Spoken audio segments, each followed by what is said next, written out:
Joining us right now is Tennessee Senator Bill Hagerty, a member of the Senate Foreign Relations Committee. Senator, thanks very much for being here this morning. I just can't even believe what I just said. We've been obviously following your investigation and your colleagues' investigation of the COVID money, and now we're learning that $30 million of that COVID money went to groups that were harboring terrorists like Hamas. Your thoughts? It's just amazing, Maria. And what we've been doing is sending money actually into Gaza.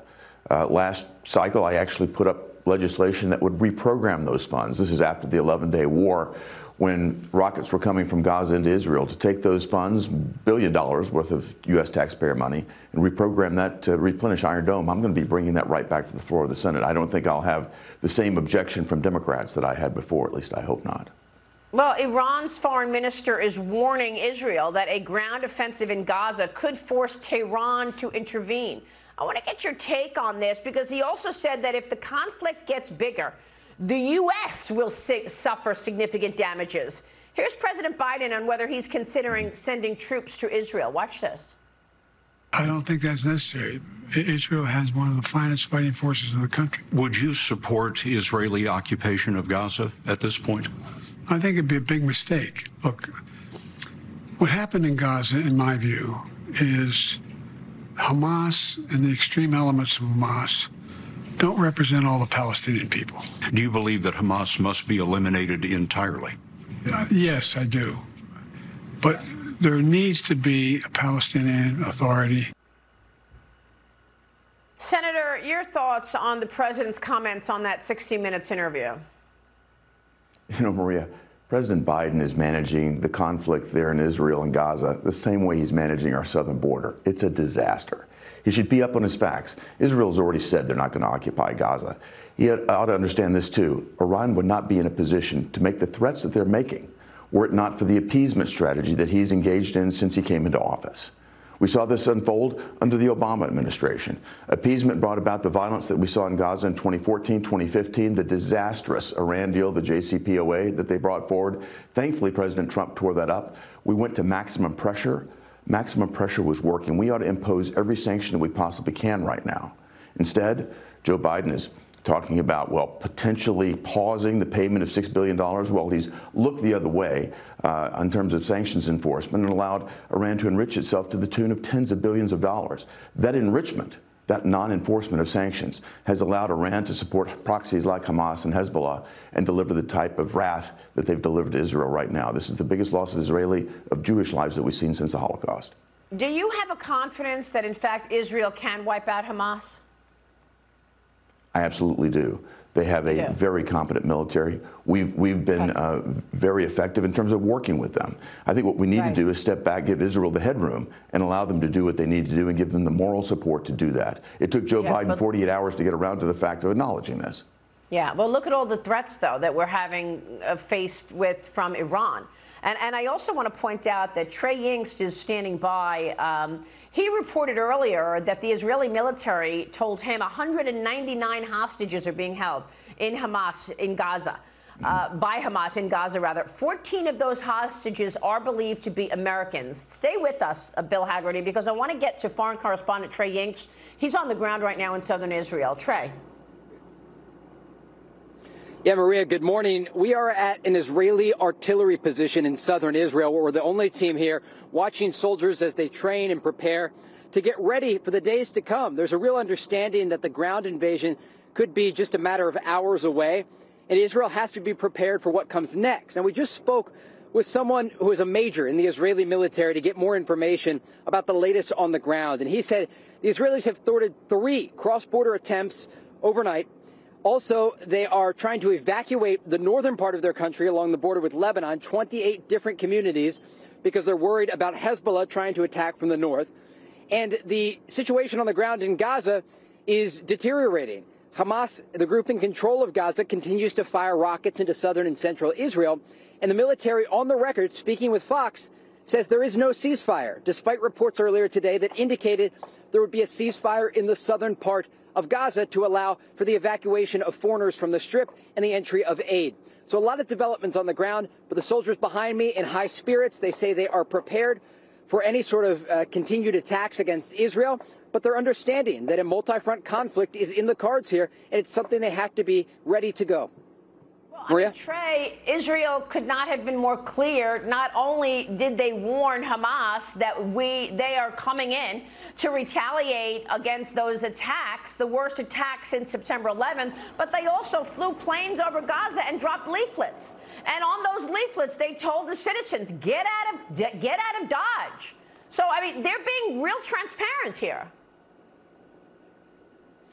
Yeah, absolutely. We had some original reporting last week. I spoke with a diplomatic source over the weekend who indicated that inside Gaza, when the Israelis warn civilians about an airstrike that's about to take place against their building, they are keeping civilians from leaving their homes.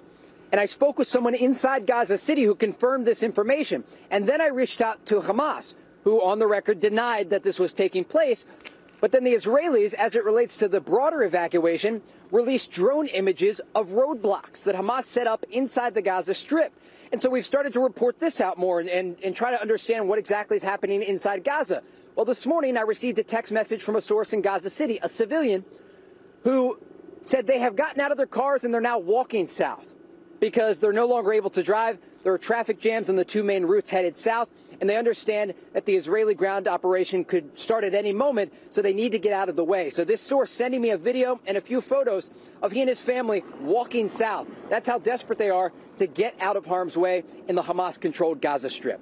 And Trey, the video that you exposed showed actual Hamas fighters as they began that attack on Israel from last Saturday, right? You got your hands on some GoPro video where we could see very clearly Hamas terrorists snatching people, going into Israel, going into people's homes, right? Yeah, absolutely. And we're also learning more information from the military about the planning from Hamas and these militants that crossed in, these terrorists who killed women and children in their homes. So we learned two things over the past 24 hours. One, the Israeli military, they've found leaflets and they've found pamphlets, all sorts of information that Hamas fighters had tucked in their bulletproof vests that they wore into Israel that gave maps of the area and also what communities to hit, even giving phrases of what to say in Hebrew, transliterated to tell people we're taking you hostage or we've killed your family. Additionally, we are learning more about the weapons that they used. They even used a thermobaric bomb that was homemade inside Gaza, throwing it into a civilian home and exploding, killing many civilians in the area. Maria? Unbelievable. Wow. Trey, thank you so much. Incredible reporting from you. Trey Yingst on the ground this morning in Israel. Thank you, Trey Yingst. Stay safe. I'm talking with Senator Bill Hagerty this morning from Tennessee. Senator, you just heard Trey's report. Give us your reaction. And also, I want to know from you, where did Hamas get these weapons? Well, first, I'd like to say I appreciate the bravery and courage that Trey has demonstrated. His reporting is absolutely critical. It's amazing what Hamas is doing. Their leadership should be called out on this, Maria. You know, the Israeli forces, the IDF, have called for civilians in Gaza to leave, to evacuate. Hamas leadership that are sitting in the comfort of five-star hotels in Qatar are telling their people to stay. They want to see the carnage. They want this to feed their propaganda machine. The blood is going to be on the hands of Hamas leadership. We need not allow the public to forget that, because there will be a massive propaganda machine underway as soon as the Israeli forces move on the ground in Gaza. Remember what Trey just told us. With respect to the weapons, I tell you, after what happened in Afghanistan, the Biden policy failures there, the evacuation of Afghanistan that left $80 billion worth of American equipment on the ground, I wouldn't be surprised that some of that equipment from the world's largest now arms bazaar doesn't make its way into this conflict, that our own equipment might find its way into the hands of these terrorists in Gaza. Well, I mean, we know that the equipment was left on the ground. Where is it? In Afghanistan. I have a feeling, I know where some of it might be. Exactly. We don't know. And again, that goes to the irresponsibility of this administration. They just look the other way, and all they do is spin rather than think about the strategy. With respect to Hamas, though, let's not forget the fact that Hamas is funded by Iran. During the Trump administration, we executed the maximum pressure campaign that choked off the flow of funds to Iran. We took the flow of funds down to a trickle. They weren't allowed to sell their oil on the black market. In fact, Hamas and Hezbollah were going broke. That was widely reported in the media. Joe Biden comes back into business. You know, in 2021, what do we see? The 11-day war coming from Gaza. Now we've got this. Anybody that believes that these funds, this technology, and this know-how isn't coming from Iran needs to wake up, Maria. Well, I was just thinking that the other day. What about the maximum pressure campaign? They've obviously abandoned that in the Biden administration, and here's where we are. Senator, thank you. We'll be watching all of your work on this. We appreciate your time this morning.